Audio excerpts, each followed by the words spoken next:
السلام عليكم ورحمة الله وبركاته من قناتي رنا وخلخال. إن شاء الله نستعرض مع بعض النهاردة طريقة عمل عقد.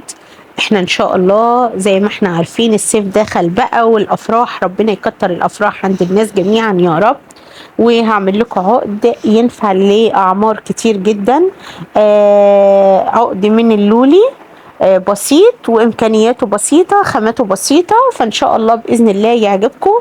وهنستعرض مع بعض ايه المكونات اللي هنحتاجها. هنا انا جايبه نوعين من خرز اللولي. عندي اللولي مقاس 12 زي ما انت شايفه كده، مقاس 12، وعندي لولي مقاس 8. ولو حضرتك عايزه تعملي بنفس المكونات دي اوكي، عايزه تغيري من شكل الخرزيه براحتك. البروش اللي انتوا شفتوه دلوقتي برضو يرجع لك حسب البروش وحسب ذوقك. عندي 2 من الاستوبر، غطا الاستوبر او الغطا بتاع الحباسات، وحلقتين اللي انا هركب فيهم سلسله التطويل.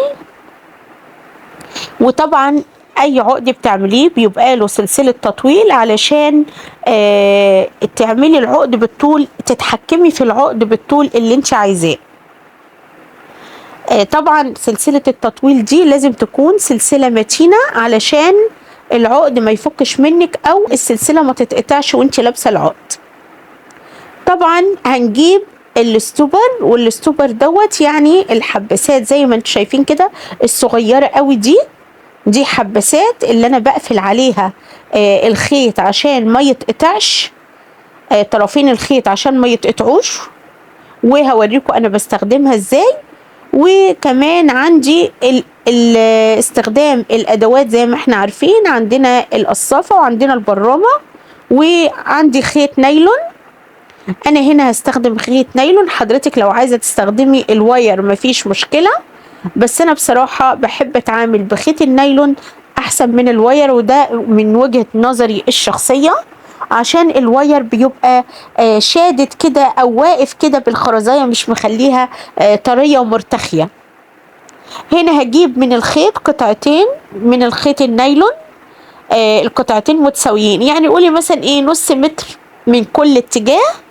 وهنا انا عندي الطول اللي هتحكم فيه، عايزه تعمليه على الرقبه او عايزه تعمليه اطول شويه براحتك.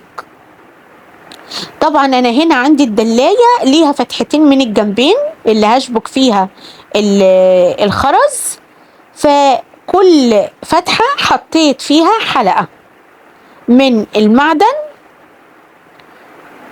وهنبتدي بقى يلا نشتغل. بص هو العقد بسيط قوي، مش محتاج منك اي مجهود، هي كلها عبارة عن فكرة. يعني انت فكري في الفكرة وبالامكانيات المتاحة عندك اشتغلي.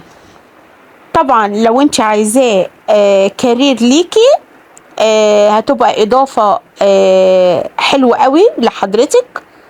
تابعي الفيديو وتابعي القناة عندي، وان شاء الله بإذن الله هخليكي بإذن الله اي اكسسوار تعمليه هتبقى من السهل ان حضرتك تنفذي اي تصميم. عايزه اقول لكم ان انا بفضل الله اي تصميم بعمله على القناه او على البيج عندي ده من فكري، تنفيذ وتصميم. هنا بقى انا جبت الخيط اهوت وابتدي احطه جوه الحلقه اللي في البروش. وممكن تستخدمي البروش ده، انا البروش ده هعمله في النص الرقبه، وممكن تعمليه على جنب حسب حريتك. انا بديك الفكره وحضرتك عليكي انك انت تبدعي وتبتكري. هنا بدخل طرف الخيط وهخليه على يعني المساحه كده اللي انا دخلتها ما تكونش بتاع عقلتين، واروح جايبه الاستوبر ومدخلاه من طرف الخيط وحابسه بيه طرفين الخيط النايلون. انا هنا بوريك الحباسه، شايفاها زي ما انت شايفه كده صغيره، بتدخليها في طرف الخيط وتبتدي تدخلي الطرف التاني فيها، بتتني الخيط في الحلقه وتدخلي الطرف التاني جوه الاستوبر او الحباسه اهي.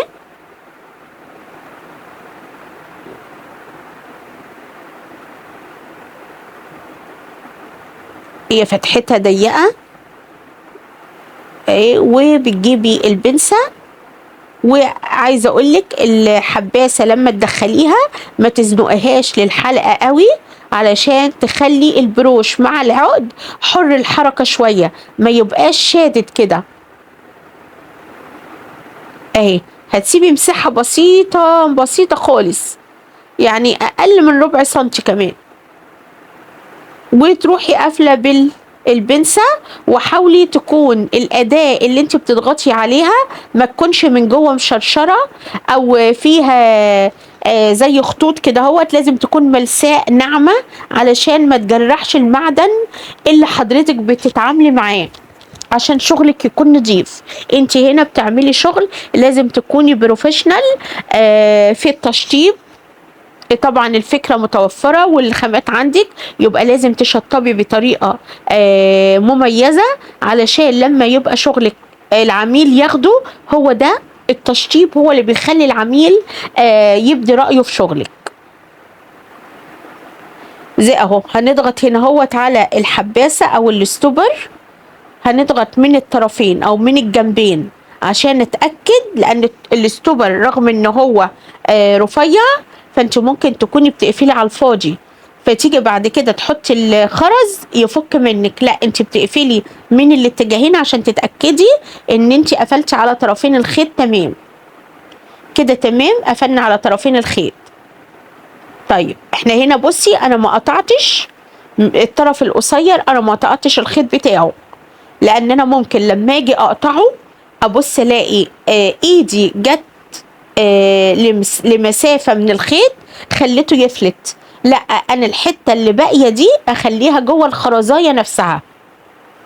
هنا هبتدي بقى اخد الخرز واعمله بالتبادل. وهنا كنت بشوف هل هحط الخرزة الكبيرة الاول ولا الخرزة الصغيرة. انا بعد ما حطيت الخرزة الصغيرة قلت لا، انا هحط الخرزة الكبيرة واعمل كل خرزتين صغيرين بينهم خرزة كبيرة. لان طبعا وانت بتبتدي التصميم انت ممكن يكون في دماغك تصميم، وبتيجي تقعدي تلاقي نفسك بتنفذي تصميم تاني خالص. وبالفعل ده اللي بيحصل معايا. يعني انا حتى لو لاحظتوا كده ان على التيبل كان فيه نوع خرز تاني كنت ناوية احطه او اضيفه للتصميم ده، بس لقيته مش هيعمل لي اضافة، فرحت ركنته على جنب واشتغلت باللولي اللي هو ال12 واللولي ال8 او ال10. هنا هنحط الخرز، خرزة صغيرة بعدها خرزة كبيرة بعدها خرزة صغيرة بعدها خرزة كبيرة، زي ما قلت لكم خرزة صغيرة وخرزة كبيرة بالتناوب كده لغاية ما اوصل للمساحة بتاعة العقد اللي انا عايزاها. شوفي لو عايزاه طويل او عاوزاه قصير.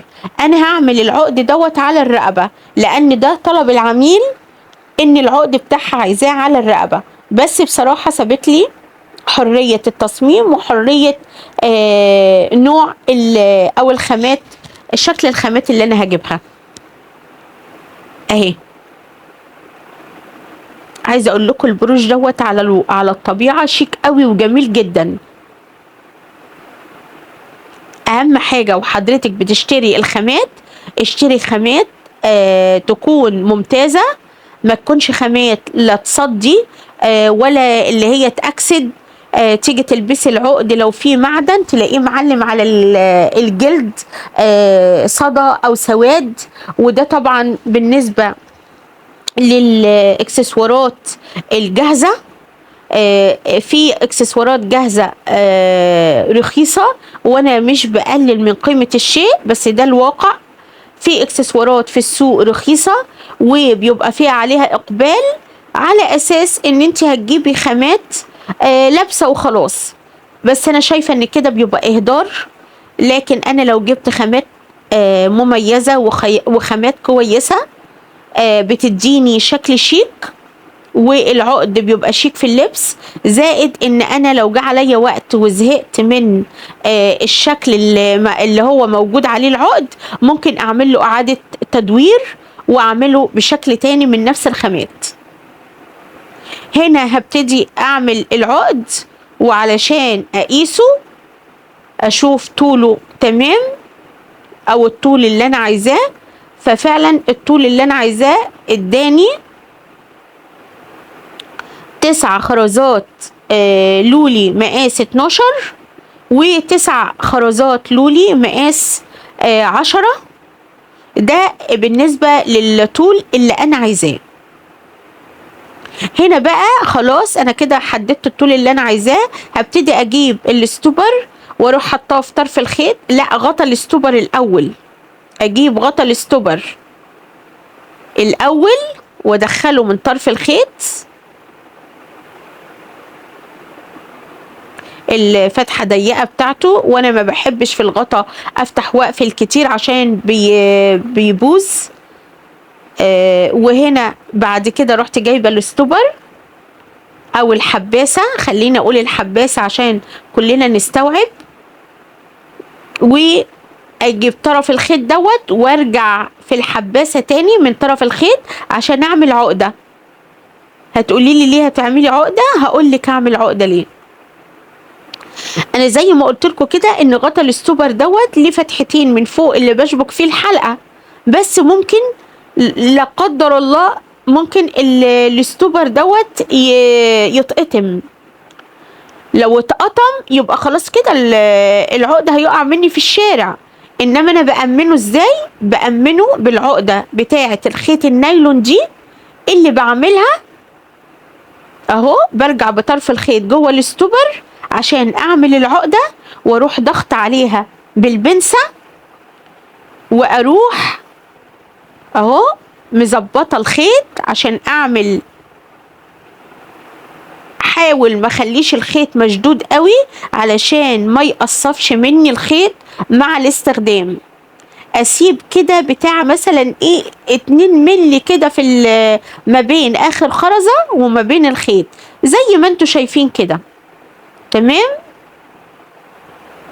تمام. اجيب بقى البنسه واروح ضغط عليها ضغطه حلوه من الاتجاهين عشان اتاكد ان انا قفلت عليه تمام.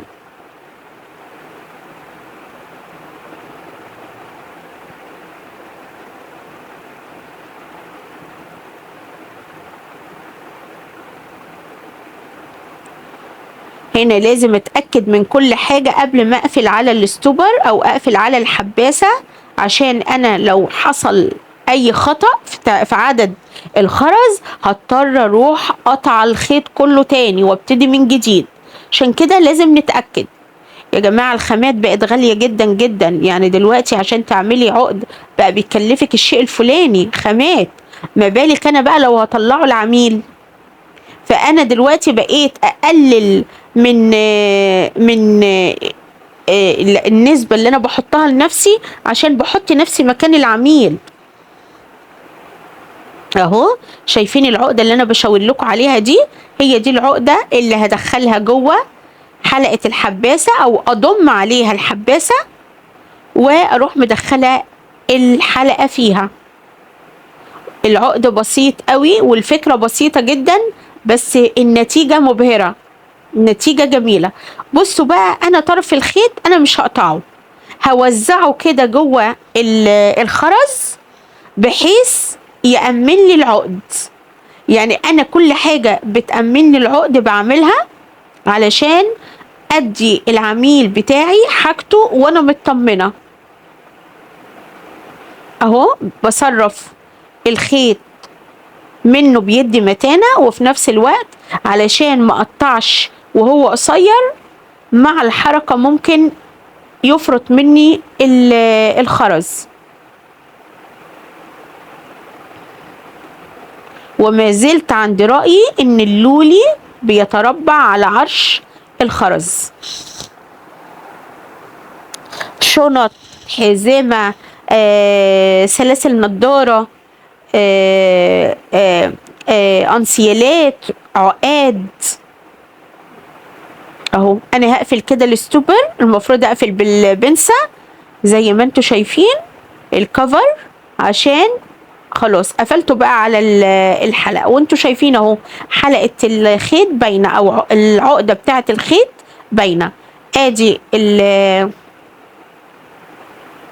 الحلقة، ولازم تكون برضو الحلقة متينة. وبص انا بفتحها ازاي، مش بفتحها شمال ويمين، لا، انا بفتحها ايد ورا وايد قدام، واروح مدخلاها جوه الحلقة بتاع الفتحتين بتاعة غطا الاستوبر.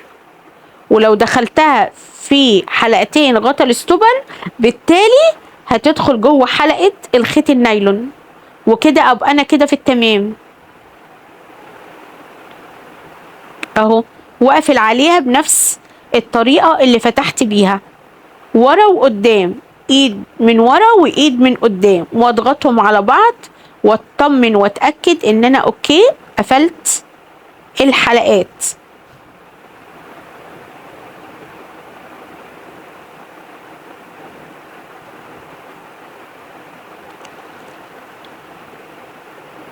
ايه خلاص احنا يعدي كده، خلاص عملنا اول جنب او اول طرف للعقد، وبنفس مساحة الخيط هنروح عاملينها من الطرف التاني بنفس اللي عملته في الجنب ده هعمله في الجنب ده. احط طرف الخيط في الحلقة وادخل الاستوبر واتني الخيط من تحت بمسافة كده 2 سنتي او سنتي ونص او 2 سنتي على حسب، واروح مدخلة الاستوبر وادخل فيها الطرف القصير بتاع الخيط النايلون، واقفل عليها بالحباسة، واروح جايبة البنسة وضغط عليها، ونفس اللي انا عملته في الطرف الاولاني هعمله في الطرف دوت، نفس عدد الغرز نفس طول الخيط النايلون. وبرضو ما نضغطش بالحباسة على الحلقة قوي عشان العقد يبقى معايا مرتخي كده وطري، ما يبقاش ناشف كده وانت ماسكاه مشدد.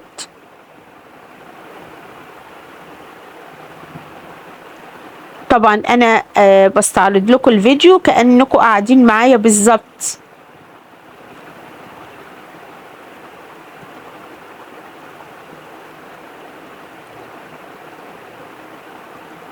هنا زي ما قلت لكم 9 من الخرز مقاس 12 او من الخرز الكبير، و9 من الخرز الصغير، وبرضه هعمل الطرف التاني نفس العدد.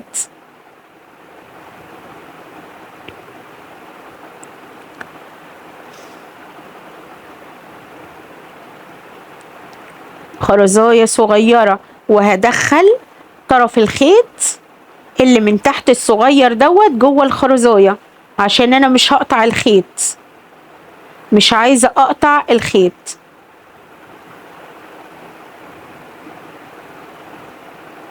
لو انت عندك خرز حتى مش لازم يكون لولي، نفذي الفكرة. حتى لو عندك عقد ومش محتاجاه اعملي له اعادة تدوير ونفذي الفكرة لغاية ما تتيقني من انك تكوني بروفيشنال في صناعة الاكسسوارز، ويبقى بالنسبة لك كارير جميل جدا كله فن. وبجد يعني انا استهوتني ال يعني يعد المهنة دي.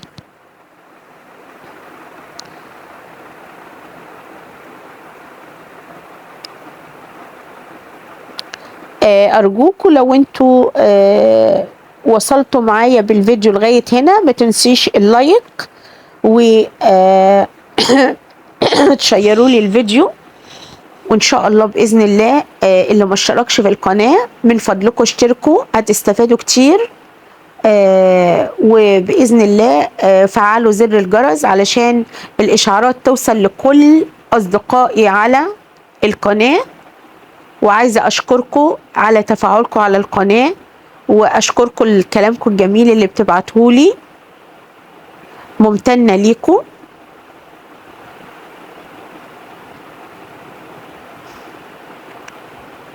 هنا برضو بنتأكد ان عدد الخرز زي ما في الطرف ده هو في الطرف ده، عشان لما اجي احط الاستوبر واقفل ابقى انا كده مطمنة ان العقد كده تمام. يلا هنقفل اهوت، هنحط الكفر بتاع الحباسة وبعدين نروح حاطين الحباسة، دقيقة جدا على فكرة، ونبتدي نرجع بالطرف الخيط تاني عشان نعمل العقدة اللي قلتلكوا عليها، اللي هدخلها جوه حلقة كفر الاستوبر.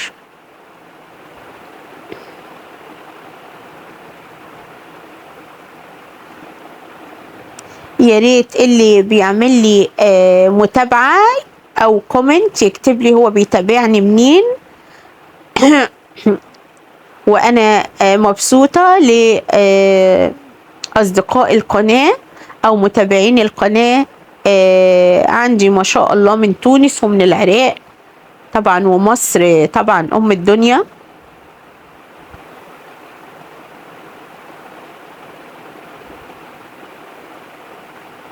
اتمنى تكون قناتي يعني نالت اعجابكم، وتقدروا تستفيدوا منها، وان شاء الله باذن الله مزيد من الابتكارات وتصميم الحلي او تصميم الاكسسوارات.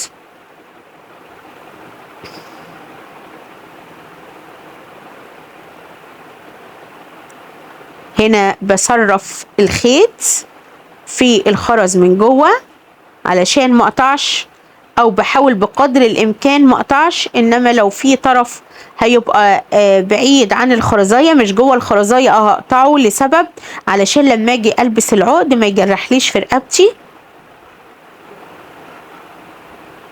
اهو ابتدي بقى اخد الحته الصغيره دي واقطعها علشان ما تشوكنيش وانت بتلبسي العقد او العميل ما يشتكيش منها. اهو العقد بصوا قمة البساطة والشياكة، بساطة وشياكة. بصوا البروش شيك جدا ورقيق. هنا بقى هبتدي بقى ايه اركب القفل. هجيب الحلقة واروح حطاها جوه كفر الاستوبر واروح حطاها في حلقة القفل. القفل دوت متكون من قطعتين، قطع بالضغط كده، طرفين، كل طرف بيدخل عن طريق الضغط.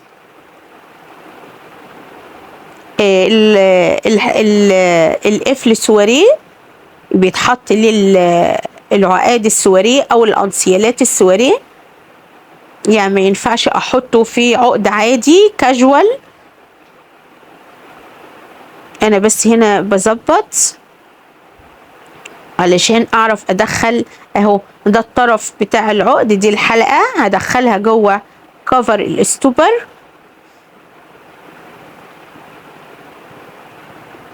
واضغط عليها، اقفله حلو واتاكد ان هو اتقفل حلو علشان ما يفكش مني.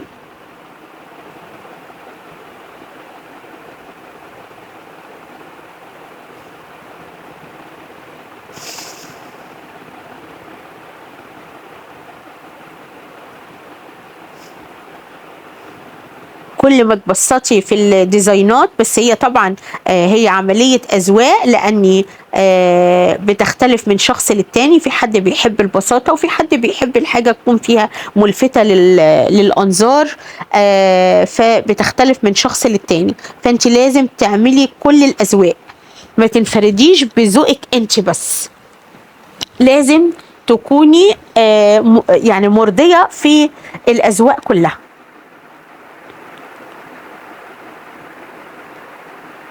هنا بوريكم السلسلة اللي المفروض احطها للعقد، سلسلة تطويل، علشان لو العقد عايزة تطوليه او تقصريه بتتحكمي عن طريق السلسلة ديت.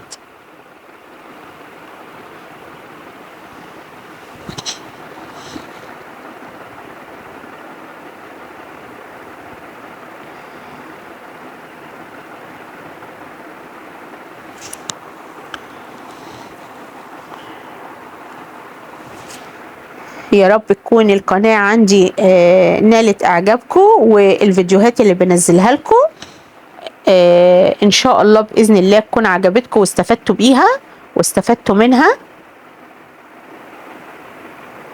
هنا بحاول اهوت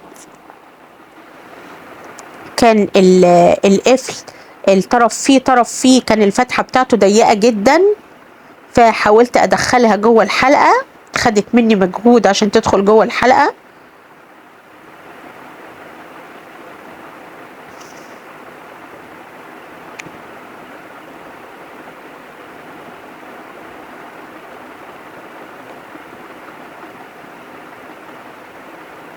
دي زي ما قلت لكم سلسلة التطويل.